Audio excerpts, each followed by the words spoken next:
It's jihad. It's not a walk in the park. It's jihad. When it happens, it's no lark. It's jihad. What we need is a spark of the true light to get us out of the dark.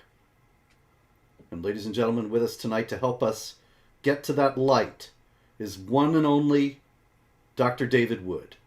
And I myself am Robert Spencer, author of the Quran. David, welcome. Author of the Quran and poet laureate of Islamophobes everywhere. Yes, by the indeed. Way, yes, sir. By the way, it's a good thing there was no jihad last week, so we didn't have to go live. Yeah, there was none. There was none. Something was happening. I forget what it was. It's progress. a busy time in life, ladies and gentlemen. We might not be able to make it every week, but we will update you on jihad as circumstances allow. Good evening, good morning, good afternoon. Welcome to, once again, the award-winning program, This Week in Jihad, which has won awards from none other than us. Anyway, we got a lot of jihad here, David. Shall we get right to it? Hold on, that is a good idea. We could give ourselves awards. You remember Susan what's her face? She got a freedom of speech award from like YouTube itself. It's like, wait, what? Yes. Well, people on the left, they love giving each other awards. Actually, I was kind of ineptly spoofing on that, saying the award-winning program given by us, because that's what they do all the time. They give each other prizes and plaques and statues and awards. And it fools the unwary into thinking, oh, these are people of stature. But actually, It's just people patting each other on the back when they're all in the same club. Yeah, it was funny because Susan Wojcicki who was the CEO of YouTube at that time, was given an award by some YouTube program or whatever group, giving her a free speech award. And then she used her acceptance speech to talk about all the speech she was banning on the platform. Isn't that wonderful? It's amazing. It's amazing. Yay, you're so great. I'm going to ban this and I'm going to ban that. We're going to ban it all. Ha ha, yay. And we'll give you an award. This is, I mean, people said things were Orwellian back in the 80s, but like, it's like new levels of it. Oh, yeah. I never thought that we would see the day, David, that 1984 would look so prescient and even tame by comparison to what is happening now. It's astonishing, but we need a new George Orwell to make fun of all this crap. You were correct, sir. Matter of fact, I'm gonna find out where he's buried. I'm gonna dig him up. I'm gonna get some sample of that DNA. I'm gonna have him cloned, raise him reading his own books that he wrote, and then tell him, look around, now make fun of it again. You could have him in the Boom Boom Room.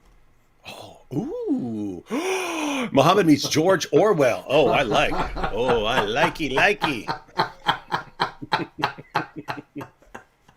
All right. The big news this week, David, is out of Japan. It's good news, David. It's happy news. Everybody is celebrating because in 1999, there were 15 mosques in all of Japan. And now, nearly a quarter century later, there are 113 mosques. Well, that is good news. And so Japan is moving toward diversity and multiculturalism. And so we have a news item from this week in regard to that. A gentleman named Mamadou Balde. I would have expected his last name to be whatever he say. Okay, I won't stop to explain that. Mamadou Balde. And he lives in Japan, but he is a citizen of the Republic of Gambia. And in Japan, he walked into the Mizuoka Hachiman Shrine in Terumi Ward, Kobe City, which is, of course, named after the great Japanese basketball player Kobe Bryant. And he began to vandalize the place, damage the property, and advising passersby, there is only Allah, so there is no God here. Don't pray here. And that is a little bit of the reward that Japan can look forward to for moving in such a diverse direction and having now 113 mosques, 98 more than it had in 1999. What what's weird is I don't think they'll be terribly worried about that in Japan because they'll be like, man, we've been fighting Godzilla for decades. You think we're worried about this guy? This guy ripping up a place? Come on. Well, we'll see. We'll see. It's been they have a remarkable record of taking and never giving back territories, with some notable exceptions, of course. Also, some good news out of Germany this week. Out of Germany. You said good news out of Germany? Yes, your favorite place, David. There hasn't been good news out of Germany in centuries. Oh, come on. Actually, right around this time, April 30th, 1945, death of Hitler. May 8th, I believe it was, 1945, surrender of the last National Socialists. That was good stuff. But now Germany has had a 28% increase in the number of people gaining citizenship. And half of all the new German citizens are Muslims. Sweet. And so we can look forward to Germany becoming an Islamic state within the near future. Well, that was. I mean, you'll recall that was Hitler's dream, wasn't it? Yes. Yeah, he believed so. If everyone recalls, Hitler believed in the biological genetic superiority of the German people over all others, but ideologically, he was whining behind the scenes that they had been given an ideology which softened them and kept them from taking over the world. And he said, why can't we have an ideology that advocates fighting and conquering? And the examples he gave were like the Japanese or the Muslims and so on. So he believed that if you combined the genetic superiority of the master race with an ideology that advocates conquering the world, you'd conquer the world. And so looks like it's all coming to fruition finally. Mm-hmm, mm-hmm. He had a nefarious plan, and it is being implemented. Thank you, Angela Merkel. Looks like she is responsible for Hitler actually attaining his goals. Okay, over in France, we have the village of Cugnaux. What do you think, folks? Cugnaux. A lot of superfluous letters, as French always has. But I believe would that be Cugnaux or Cugnaux? Maybe somebody can tell us. But anyway, it's a place in France. It could be anything in France, in that language. It could be it could be croissant. It could be anything. It could be that could be the French spelling of escargot. You don't know. It could be. So anyway, it's near Toulouse. So this place, we have a Muslim entered the church, the local church there in Cugnaux, threw candles onto the ground, defaced a crucifix, started a fire, but a passerby saw it all happening and stopped him.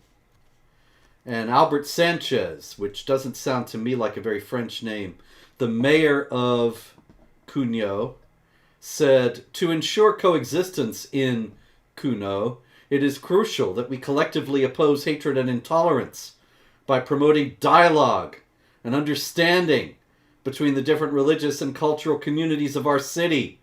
Diversity is our strength and our pride. So let's stand together and mobilize so that Cugnaux remains united, resilient, and determined to face intolerance and violence. So, David, why is he wrong? Why is he stupid? He's stupid. He's stupid for multiple. Wait, but by the way, did you say a guy was desecrating stuff? Yes. But that was the same story out of Japan, right? Yes. But completely different guys, completely different religion, everything. I mean, completely different areas of religion, and yet the same behavior from followers of Muhammad. You're correct, sir. Okay. So yeah. So anyway, the overarching problem here is, what did G.K. Chesterton said? He said something like, "An open mind has the same purpose as an open mouth, to close it upon something solid, right? And so it's if you can have you want to be tolerant towards like things that you're supposed to be tolerant towards.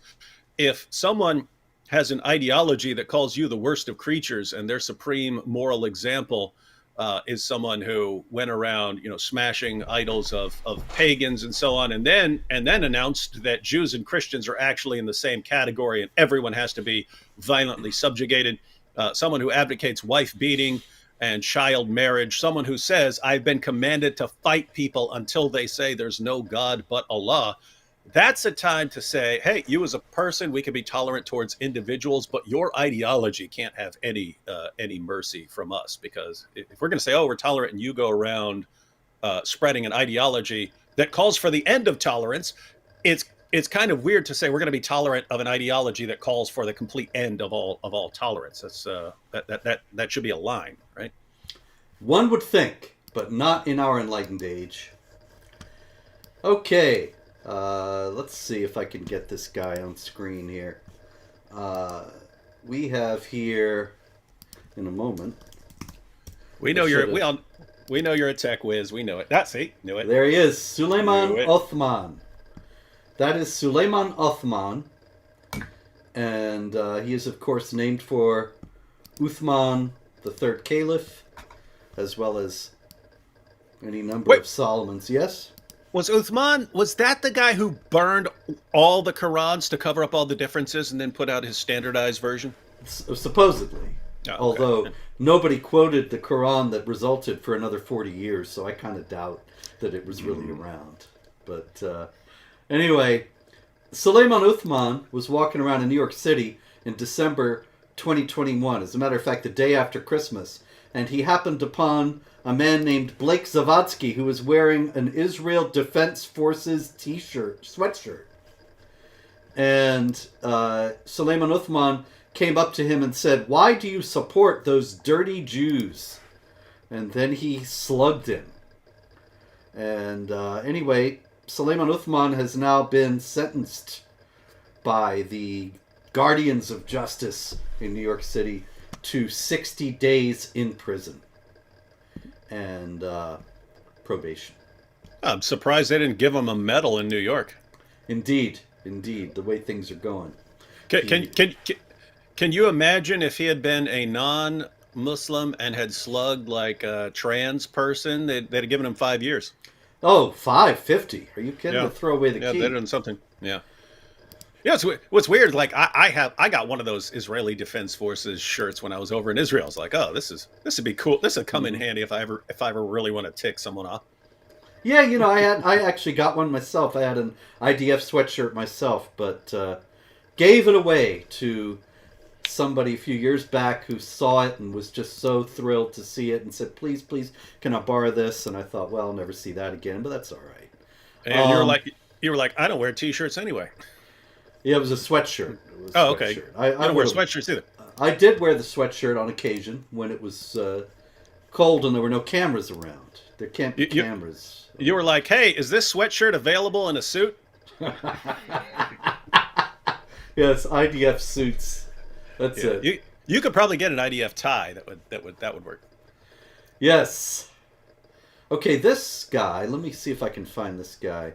I know, David. I actually have a couple pictures ready, and I thought, gee, I can't think of any other pictures to get for this week's show. And then now we're in this week's show. It's actually happening as we speak. And I think, oh, why didn't I snag this picture before? Or why didn't I snag that picture before? And so you have to pardon me, folks. I'm just not a video guy. Not a... Is this it? There it is. You're too humble, sir. You see, this charming gentleman is an immigrant to Sweden. He's a Swede now. And he is somebody who was actually award-winning. Since we've been talking about giving awards and getting awards, this is a gentleman who was named a democracy ambassador in Sweden. But this photo that I just showed was actually taken by the leader of the Alternative for Sweden party, which is against mass migration. And his name is Gustav Kasselstrand. And the guy was threatening him, threatened to kill him. He said, "You're lucky, it's a public place. Otherwise, I would have beaten you to death.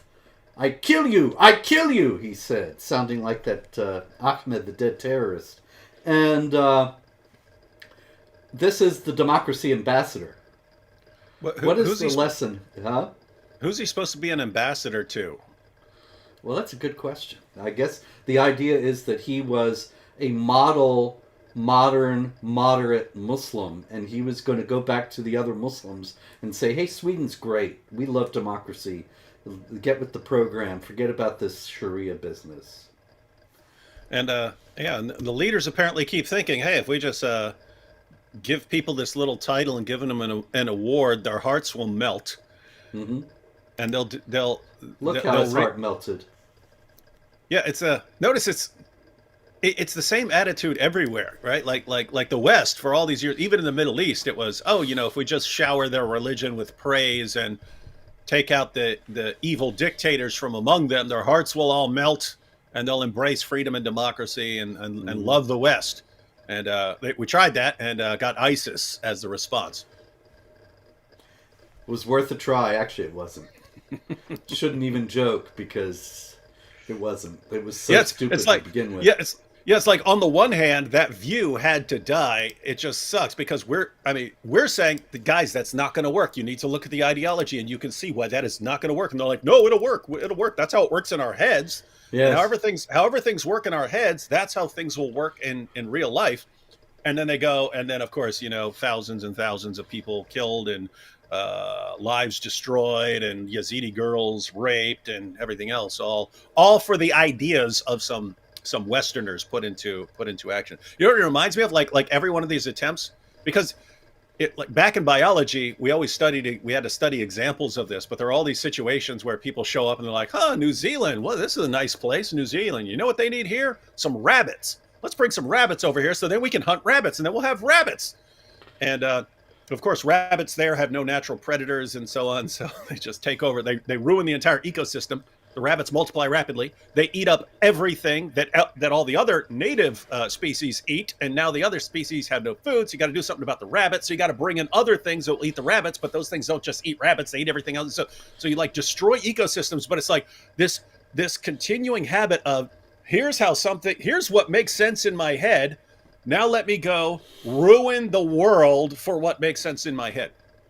That's very true. That's a very important observation, actually, because it's absolutely true that the Western analysts who got us into Iraq and Afghanistan were assuming a picture of what society was like over there and assuming all kinds of things about Islam and about Sharia that had no basis in reality. They just were what the Western analysts in question wanted to be true. And so they pretended that it was true. And the facts fell by the wayside. And of course, we're still paying the consequences. Okay, this is, just a second here, once again, a picture I should have snagged, but anyway. We don't need to have all the recriminations, David. Really, we should be more forgiving. In any case, we have here, in a moment, this is Church of England primary school in the UK. And what are they learning? What do Muslims do? And who are they learning it from? Muslims. Nice. Now, what I want to know is, this is wonderful. This is really beautiful and multicultural and all that. And this is the Imam Hussein Media Group. And they got invited into the Church of England primary school to teach the young children about Islam. But what I want to know is, when is the presentation on Christianity by Christians at the local Islamic school? Yeah, I mean, me, you and I would take up that invitation, wouldn't we? That would be great. Yes, We'd be happy. We'd absolutely. be Muslims of the world. I mean, how many thousands of mosques are there around the world? Hmm. You heard it here. David Wood and Robert Spence are happy to come in there and give some presentations for you. And Free of you obviously, charge. yeah, we know that tolerance, according to you, isn't just one directional. We know it's not just be tolerant towards you while you exhibit intolerance towards everyone else. So we know you will take us up on that invitation and invite us into your mosques to give our presentations. Um, and you can imagine that class. All right, kids, in that Church of England. All right, kids, repeat after us. La ilaha illallah. You Yes. know that you know what they're La doing. ilaha illallah. Muhammadur Uh, Rasulullah. You okay? Ah, you're all Muslims now, and yeah. you'll die if you ever renounce it. And one parting question about this issue is, this is a Shiite group, so when do the Sunnis get to go in? Oh yeah. Yeah, I mean they're being highly discriminatory here. I don't know how they get away with that. Hey, that would be a funny skit. I'd need a lot of actors, right? But you could make fun of a lot of stupid ideas all in one. So you set it up like a little classroom, and you say how this is a church inviting in some Muslims to teach about Islam, and you have all these little kids sitting in the room, and they're all listening to this presentation. But then another Muslim group runs in and goes, "No, they're from the wrong sect," and they start like fighting. And then like another group comes in, they're like, "No, these are both wrong groups," and they're all like slaughtering each other in the name of Allah in front of the Yes. kids. In front of the kids, yeah. And then the kids walk out and they go, "Wow, now we really understand Islam." Rafidite dogs, you know? I actually was working just today, David. I was working on the new biography of Muhammad that I'm going to be putting out next year, God willing.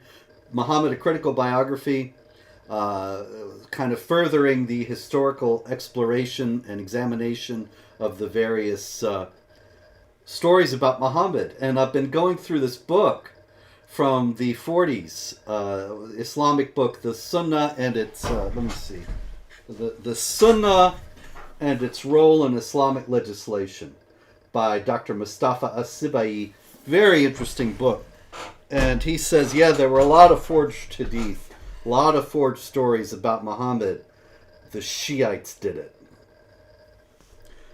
And he even quotes a bunch of hadith saying the Shiites made up hadith. And then he acknowledges, and then the Sunnis did retaliate. They made up some stuff too. But anyway. Yeah, you're already familiar with Joshua Little and his demolition of all of the hadiths, saying they're pretty much all garbage with some nuggets of information in there, but you got to sort through it because everything in there, according to him, is like massively distorted. Well, that's the argument. At best, yeah. That's the argument I made in Did Muhammad Exist? And it's funny about Joshua Little because while he picks up on that argument and is working from it, at the same time, he's doing so for apologetic intent, trying to exonerate Muslims from, or exonerate Islam from any responsibility for the rampant pedophilia that we see in places like Afghanistan and so on by purporting to refute the idea that Muhammad married the child Aisha. But in doing so, he doesn't seem to realize that he's undercutting all of Islam and not just the Aisha Hadith. Yeah, It's very strange. It is interesting. It's like, hey guys, I'm going to save you from those Islamophobes who are criticizing your prophet for molesting a little girl. Oh, thank you, our hero, our savior from Oxford. How are you going to do that? I'm going to completely destroy your entire religion. Yeah, yeah. That'll. Well, I guess that would do it. I mean, Ha- I'll grant if you completely destroy the history of Islam. yeah. I grant I would not know how old Aisha was, or even that Aisha existed, given the approach you're taking. It's really kind of an astoundingly bonehead move on the part of Joshua Little. But what's really amazing is that I have seen multiple Islamic apologists on Twitter invoking his work to purportedly show that Aisha was not six. And they don't have any idea of the implications of his argument. And I Yeah, think that that's going to come out eventually. and it's weird because you do have some non-Sunni, so you do have some Shias and some academics who are supporting his work, who would be glad. A lot of them seem to be glad if he goes in there and he destroys the Sunni hadith narrative. But yeah, I've seen Sunni Muslims who just aren't familiar with what he's saying. They just hear, oh, here's some Western scholar saying that Aisha was not 9 years old and that she may have been older, and they go, yay, and they don't realize. Oh man, here's the thing though. I got to root for him, Joshua Little. If you want to take out the foundations of Sunni Islam, my goodness, hats off to you, sir. Yeah, sure. You have our full support. Oh yeah, I'm all for it. I just think it's funny because he himself, obviously, he writes about Islamophobia. He's another one of these people who's sold into this nonsense, and he's trying to refute the Islamophobes by clearing up this Aisha business. I don't think even he realizes that he's burning down the whole house to catch the mouse, instead of just putting out a mousetrap. Yeah, maybe it actually makes me wonder if I should be saying how much I'm rooting for him. Like maybe I should be like, oh, everyone out there, whatever you do, don't read Joshua Little, because I mean he'll destroy our entire case against Islam. If he has his way, he'll destroy it. So whatever you do, just avoid that man's arguments at all costs. That way, everyone will be like, "Ooh, our savior, Joshua Little." Yeah. Oh, they love him, because it's just like they love what's that guy Hakikaju. And even though he's a pedophilia apologist and everything at this point, he's still got this fervent following. Or perhaps because he's honest in a way that so many others are not. According to Hakikachu, a girl could reach precocious puberty at 11 months, and as long as you get parental consent, you could have sex with an 11-month-old baby. My goodness, he's a living example of how these doctrines make people into monsters, because he only thinks that because he knows that he can't really get around the Aisha Hadith and Muhammad's marriage, and so instead of getting around it, he goes with it and says, "Yeah, it's great. Muhammad did it. It's great. I want to do it too." And we're seeing this in real time with new converts. Like there's this streamer named he goes by the name Sneeko. We've made some videos about him recently, but when he was praising Muhammad one day before he converted to Islam, he was just praising Muhammad, and a woman asked him, "Well, what about Muhammad having sex with a 9-year-old girl?" And he said, "Oh, I don't know if he did that." She said, "No, he did." And he said, "Well, nobody's perfect." And he said, "It's gross." He said, "It's gross." He said, "Having sex with a child is gross." He said, "Muhammad's not perfect." Then John McCrae brought that up in a video response to him because then he announced he converted. So John's like, "Why are you converting to that? If you acknowledge this guy's messed up." And Sneeko says, "Well, since I've converted, I've had more education. I realize that parents know best about whether, and so therefore there's nothing wrong." So it's like, what's crazy is like how quickly he changed his mind. Like the Dawa gangs always wanted to push child marriage on people, but they usually wait a little while, right? Like we'll establish you in the 5 pillars and the other stuff, and then later on we'll tell you that of course we promote pedophilia, but now it's like they're leading out with this stuff. You're leading out with it. It's like, hey, don't you know you got to pray 5 times a day and be sure to molest a little kid. It's like becoming foundational now. Wild stuff. But anyway, so yeah, it's right. You can say, hey, that's the worst practice in the world, and then suddenly, oh, I convert. Oh, now it's great, and there's nothing wrong with it. It's like, gosh, man. It has been a big change, David. I've seen it. Like 20 years ago, there were several high-profile converts who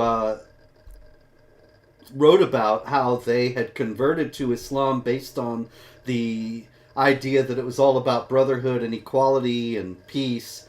And then when they got in, only after they got in, did they start hearing about things like child marriage and the prohibition against music and all kinds of other things. And they had no idea of that before they got in. And so David Gartenstein Ross wrote My Year Inside Radical Islam. Really wasn't radical, it was just ordinary Islam. But he writes in the book about how he converted, thought it was going to be one thing, then it was another. There was another high-profile convert to Islam who he was award-winning. Also, he was like the greatest Muslim blogger and so on. This is back 20-some years, 15, 20 years ago. And he then left Islam later, wrote about how he had been misled. It was not what he had converted to. But now, you're right, it's just they're open and upfront about these things, profess to be proud of them. And so they're getting people whose conscience is so damaged that they don't have any problem with these things, and they go ahead and join anyway. And notice they spend a few decades grooming you to the point where grooming society to the point where you can't object to anything they say or you're intolerant. And Yes. we saw the early fruits of that, with the grooming gangs in Great Britain, where I mean they're going around gang raping and pimping thousands of young girls, and no one will say a word of it because they've been trained do not criticize this ideology no matter what happens, and so just let it keep happening. And now it's to the point where they can run around, hey, come marry little kids here, and you and I will criticize stuff like that, and there are some other people who criticize stuff like that. But for the most part, the globe has been trained not to seriously object to this. Because I mean, think if you were sitting back looking at this, saying, "Hey, this big group is going around and they are the champions of child marriage." I mean, that's what they want. They want you to be able to marry and have sex with prepubescent little girls. That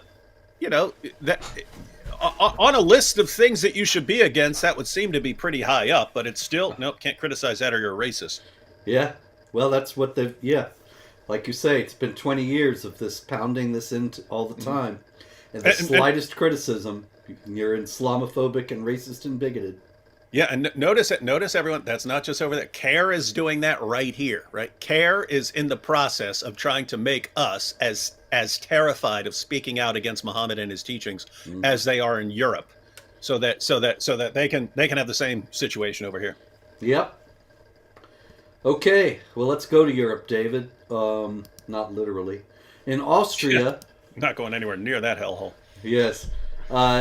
In Turkey, I should say, rather, the great President Recep Tayyip Erdogan has just won re-election. He's been around for 20 years, first as Prime Minister and then as President, and he's going to be around for the foreseeable future. And he, of course, has made no secret of his desire to restore the Ottoman Empire, reestablish the Caliphate. But what the news item that I'm zeroing in on in saying all this right now is that when he won his election last Sunday, in Austria, there were thousands of Muslims celebrating his victory and screaming Allahu Akbar. And I was wondering if maybe you had any thoughts about what the implications of that might be for the future of Austria and of Turkey. Well, if you had an empiricist bone in your body, you'd be looking at this and collecting this sort of thing as data. If you guys are celebrating the guy who wants to renew the caliphate, notice it's the same mindset of people in Austria as when ISIS announced that they're restoring the caliphate, and all of a sudden all these people from France and Great Britain and even the United States and Canada and so on are start going off to join this caliphate. It's like you've got Muslims around the world who are basically waiting. They're waiting for you to say, hey, we're the new caliphate. And so these people are all right there in Austria. They're in Austria. They're in Australia. They're in France. They're in Spain. They're in Italy. They're in Great Britain. They're in the US. They're in Canada. They're everywhere. And they do not have your best interests in mind. They're waiting for the call to violently subjugate you. Indeed. But David, while that is happening, the Department of Homeland Security is on the case. It's like the food pyramid, but radicalization. Yes, but it's not Islamic radicalization. It's far-right radicalization. Because this is what Is that CBN down at the bottom? Yes, yes, it is. The Christian Broadcasting Network. Wait, Yeah, there's an American flag down there. What is that? the American Conservative Union, which Oh, okay. puts on CPAC, Yeah. the Conservative Political Action Conference. Wait, so is this getting more extreme as you move up the pyramid? Yeah, the idea is you start by watching CBN, Okay, you start by and watching the Christian Broadcasting Network. then you start watching, say, PragerU or Alex Uh-huh. Jones. You Yep, see, that happens. That happens. and then by the next level, you're a Nazi. Nice. And I don't even know what these things are up here, but I guess this is really hardcore Nazi stuff. Yeah, it's got to be some pretty hardcore stuff. Yes, but that is actually a chart that was presented, given in a presentation in a presentation that was funded by the Department of Homeland Security. And so I just thought that it was worth noting that while the jihad threat continues to advance, and in the context of the caliphate and Erdogan's overall plans and so on, DHS is on the job. They're worried about people watching CBN. Hey, we need some of you graphic designers out there to make a parallel pyramid, but like start off with like, normal converts to Islam who hear about the oneness of God and the brotherhood and convert, and then, the next level they find out a little more about Sunni Islam, and then they become a little more radical, and then of course they're Boko Haram and ISIS at the top, and watch the same people who celebrate that pyramid flip out about the new pyramid. Yep, that's very true. Okay, let me introduce you to Noor Dahri. This is Noor Dahri. He is a counterterrorism expert. Sweet. And you can tell, really, by the cut of his beard that he is indeed a counterterrorism expert.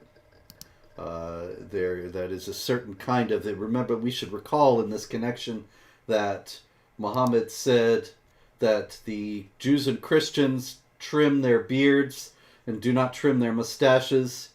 And so you, the Muslims, must trim your mustache and not trim your beard. And so here's a true believer, Noor Dahri. And he is the executive director of the Islamic Theology of Counterterrorism, which is a think tank in London. And he has been asked to put together, an educational seminar on combating anti-Semitism. And so he has been particularly concerned with the hadith, the famous hadith, in which Muhammad says, "The last hour will not come until the Muslims will fight against the Jews, and the Muslims will kill them, and the Jews will hide themselves behind a stone or a tree, and the stone or tree will say, 'Muslim, O servant of Allah, there is a Jew hiding behind me. Come and kill him.'" And Noor Dahri of the Islamic, what was it here? The Islamic Theology of Counterterrorism think tank. It wants us to know that hadith is nothing to be concerned about, because he says it only applies to the last day. Oh, okay. So we're good now. Wait. Hey, wait a minute. Aren't they supposed to want the last day? Well, sure. Like, aren't these things like, hey, you want the last day, so make sure you do all this stuff to bring about the last day. Yes, quite so. In fact, it's But- like you can't even get the last day until you go and slaughter all these people.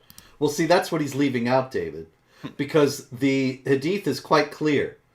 Muhammad says the last hour will not come until the Muslims fight the Jews. So you want to bring about the last hour, you got to fight Jews.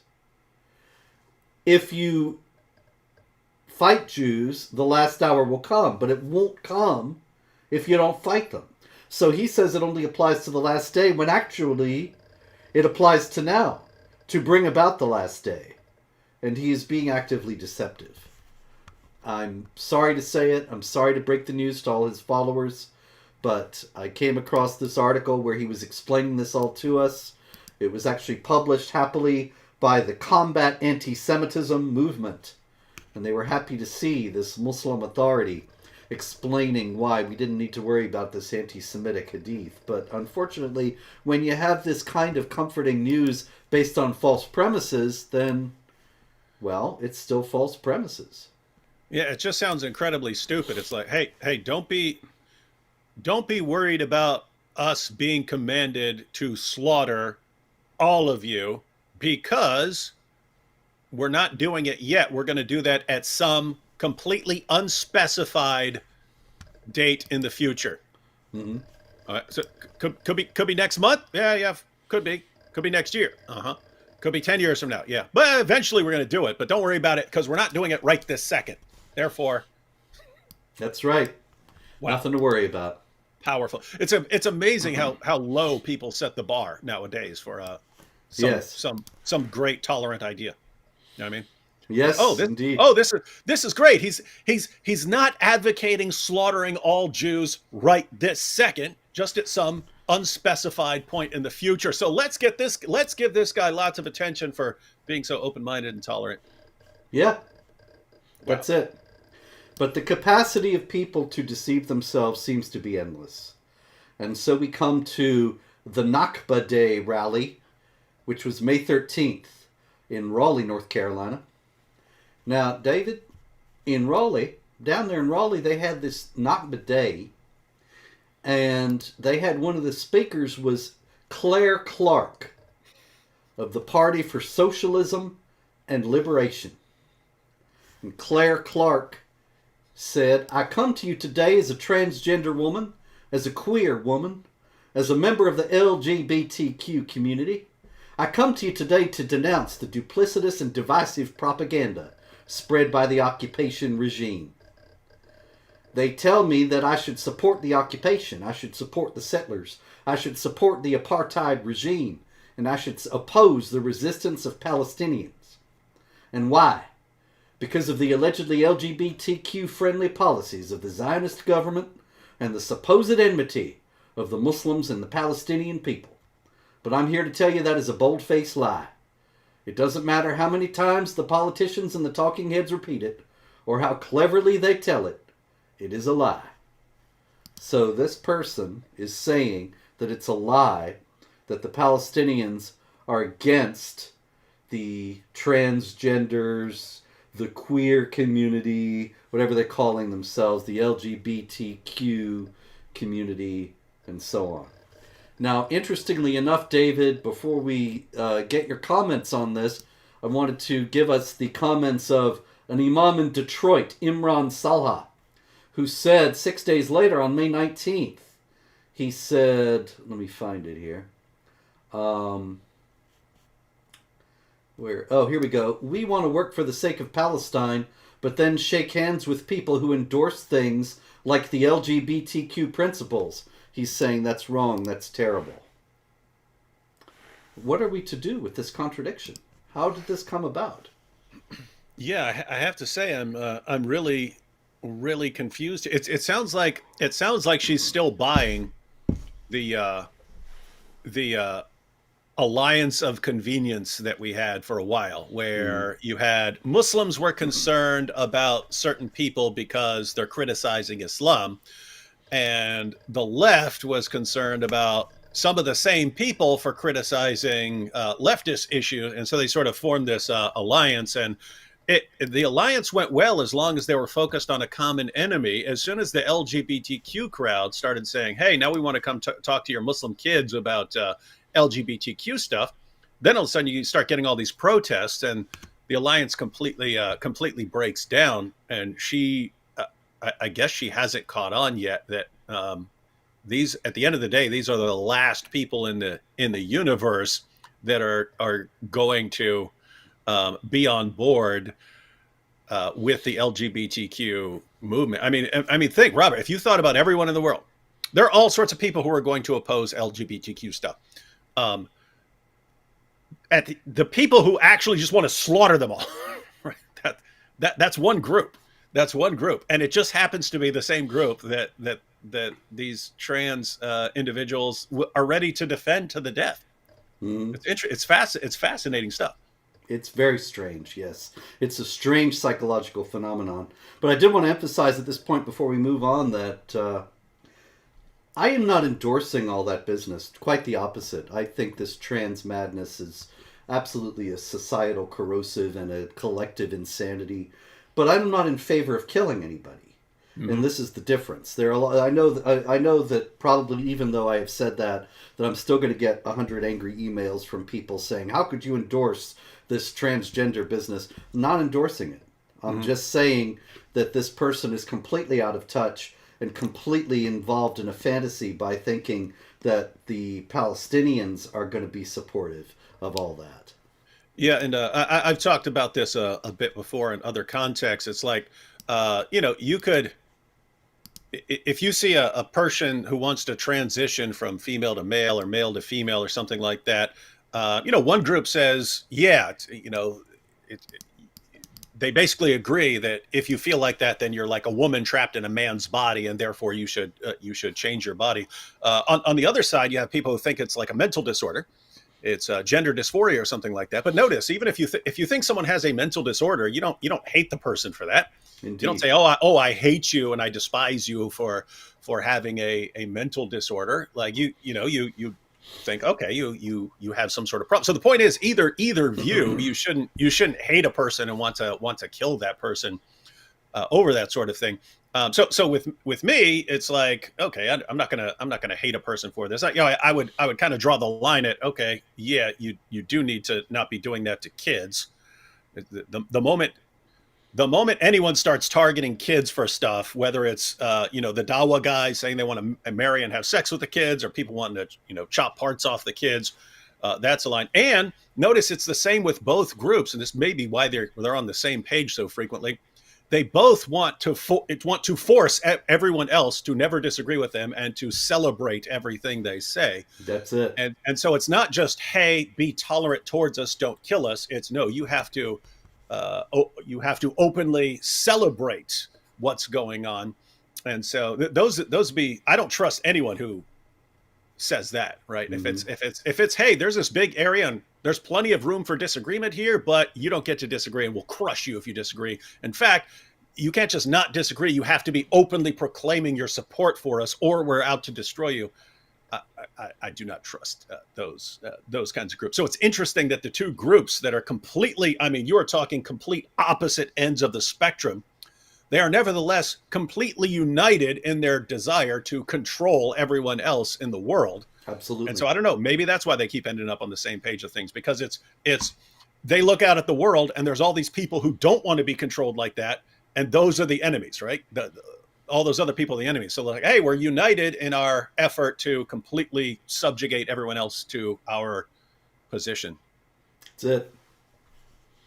Okay, in France, David, we had a curious incident. A statue of the Virgin Mary, as you can see in the photo, decapitated. Nobody really knows who could have done this. It's a mystery. And people are scratching their heads, trying to figure out, because the perpetrator has not been caught. Now, David, do you think there's any kind of ideology or belief system or group that might actually be in favor of doing such a thing? In theory, any nutcase could do certain things, but sure, I'm aware of one group that's actually commanded to do something like that, and so probability-wise, you might want to think about that. Right? Indeed, we have decapitation. We have when you meet the unbelievers, strike the necks. We have the fact that it's representational art, which is forbidden in Islam. We have also the fact that it is a person who is the object of religious veneration, which was considered tantamount to idolatry. And so that's three reasons why a Muslim might object to such a statue and want to destroy it. Interesting story out of Mauritius in the Indian Ocean to the right of Madagascar. if you happen to be in that neighborhood, David, you could drop by. But they were showing this movie, The Careless Story. And The Careless Story is about women who were recruited for jihad and joined ISIS. And this is a story about ISIS, which is supposed to have nothing to do with Islam, and yet somehow Muslims are angry about it. And so in Mauritius, they showed how peaceful Islam is by threatening to bomb the theater if they showed The Careless Story. Now I really want to see it. Yeah, I think it's got to be good. In fact, I really want to see it, and I want to make a review about it. Indeed. I've actually been looking around for where to see it, but it hasn't had a... Yeah, I haven't seen it around here, wherever I am. Might have to wait till it's streaming on something. If anyone knows how to watch that, let me know. Yes, indeed. Me too. All right. What else do we have here? We have in India, David, since we are on the subcontinent now, a group of Muslim men attacked a Hindu youth in Karnataka, in Chikaballapur, for eating snacks with a Muslim woman. They were sitting outside a food establishment and eating. Now, why on earth would they beat a Hindu man for spending time with a Muslim woman? My goodness, she's not supposed to be with him like that, right? She's supposed to be under the, with some escort, and she definitely isn't allowed to be romantically involved with him. If it was a Muslim talking to a Hindu woman, they'd be totally fine with that. But Muslim man talking to a Hindu woman in order to get her to convert. But yeah, they're not going to want a Muslim woman with anyone else. And it should be noted that the idea behind that is inherently supremacist. That the movie... I'm sorry, I was distracted. The idea behind that is inherently supremacist. A Muslim woman cannot marry a Hindu man because presumably she would then go into the Hindu household and it would be a Hindu family. And so the Hindu community would grow and the Muslim community would not. But a Muslim man can marry a Hindu woman if she converts, or a Jew or a Christian woman, even if they don't convert, because then the woman goes into the man's household and the Muslim community grows at the expense of the non-Muslim community. Yeah, the idea, the concept is taking over. They view it as taking over the reproductive capabilities of the unbelievers. You're taking over their reproductive capabilities and using it to build your future army. That's it.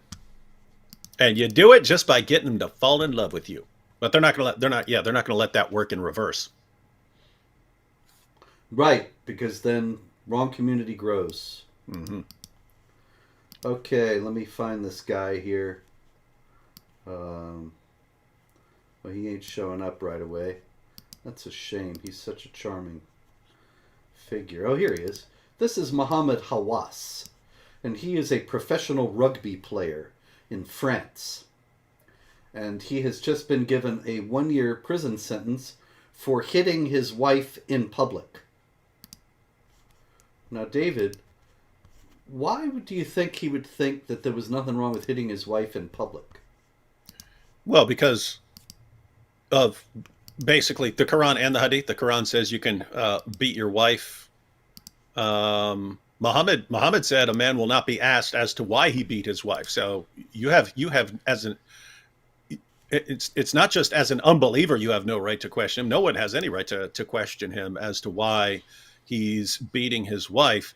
And so I mean, if this guy had a brain in his body, he'd use that as a defense, saying, walk in there with the Quran. Here it is. Walk in there, lay out all the Hadith, and say to this jury, if you condemn me, then you are condemning my prophet and Islam. Are you telling me that I should not obey my prophet and my religion, and that this entire system of multiculturalism has broken down because you don't really believe in being tolerant. Have you joined forces with Robert Spencer and other Islamophobes like him in condemning my prophet? Is that what you guys are doing? Watch. Boom. Free.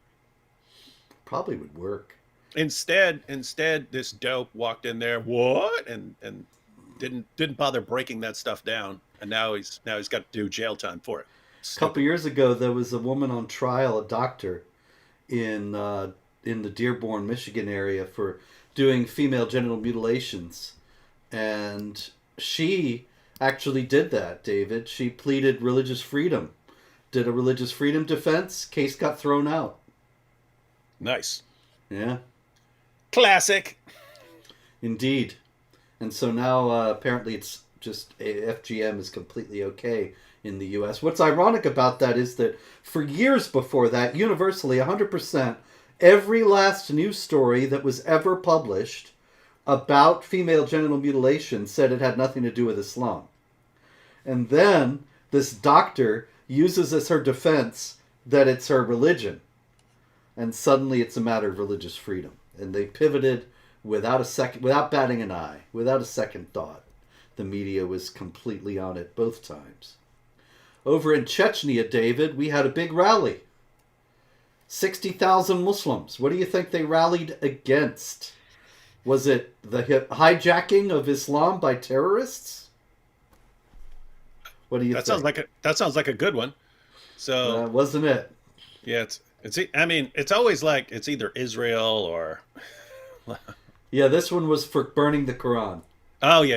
It's always there's only like three things that they ever protest, like something about someone making fun of Muhammad, and that'll generate protests. Burning the Quran, that'll generate protests, or something to do with Israel. So pretty short list of things that enrage them. But yeah, slaughtering people in the name of Allah, mass kidnappings, like happened in Nigeria and stuff like that. That stuff only generates a lukewarm, oh yeah, but we disapprove of that. Now let's move back to condemning Islamophobia. Oh yeah.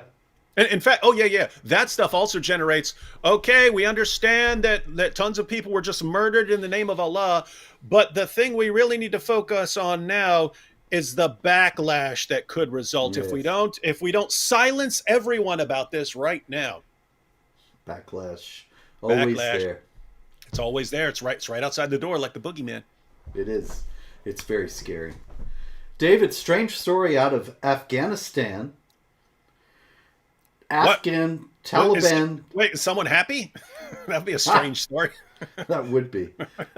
But this one actually reminded me of these propagandists, and especially how they debate, because the Taliban actually has been amassing troops on the Iranian border with Afghanistan because there's a water dispute between Afghanistan and Iran. And the Taliban commander said, Abdul Hamid is his name, and he said, if we get the order, we will conquer Iran within 24 hours. And I thought, man, you sound like Ali Dawa or one of these guys boasting about a debate. There's no way that the Taliban is going to conquer the Islamic Republic of Iran within 24 hours. But it's an interesting sidelight into Sunni Shiite antagonism that is compounding this water dispute, as well as the usual chest thumping. I mean, that is very, very interesting because, think about, you can't have two more massively dysfunctional countries going at war right now. Yeah, it would be interesting.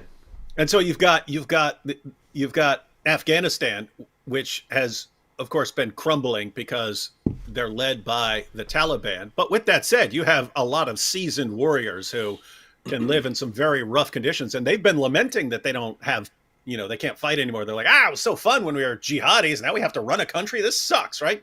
So there's some of those guys that would be happy to go out and fight. Oh yeah, they'd love it. Although, and then in Iran right now would, I think there are people in Iran who would love a war to distract from the women saying they don't want to wear hijabs anymore, because then if you're at war, you can just quietly go slaughter all these women and no one's going to pay attention because you've got this big war going on. So yeah, I don't know. Something could kick off. They both got things they want to distract everyone else from by fighting. Mm. Like, hey, if we're fighting a war, then you all will ignore how much things suck in our country. They could even blame the Taliban, actually. If they had a war, they could kill a lot of the women who are protesting and say that the Taliban went into a girls' school because they like Talib- doing that. Taliban jihadis got them, ladies. Hmm. Don't blame us. Could happen. All right, just very briefly now, and I see we got to wrap up here, but I did want to note that the jihad is still raging very heatedly in West Africa and Central Africa. We had a massacre of 50 Christians and the displacement of 500 more in Nigeria. That is all just the same thing we've discussed before about ultimately expelling the Christians from the land altogether, making it completely Islamic. This is what happened historically to North Africa, Egypt, the Middle East. This is why they are overwhelmingly Islamic today. Well, Burkina, yes? I'm confused, Robert, because I only heard this from you, and I didn't hear this from anyone else. So how's this even possible? I mean, I Yeah. know that if 50 Muslims had just been slaughtered by Christians, I would have heard this all day, every day for the past week. But I don't hear a peep. I don't hear a peep whenever you talk about Christians getting slaughtered. That's right. Doesn't Weird. fit the narrative. The media narrative is all about Christians being oppressors and racists and Muslims being victims. And so when you have Muslims being the perpetrators and Christians being oppressed, it just does not exist. And that's why we have This Week in Jihad, ladies and gentlemen, to bring you the news that the establishment media does not dare or does not deign to bring you. So this has been another exciting episode. We thank you for being with us. Pray, hope, and don't worry. And next week, God willing, we will be back again. Unless, of course, we see the true religion of peace assert itself and there is no more jihad. So we'll see. Fingers crossed. Indeed.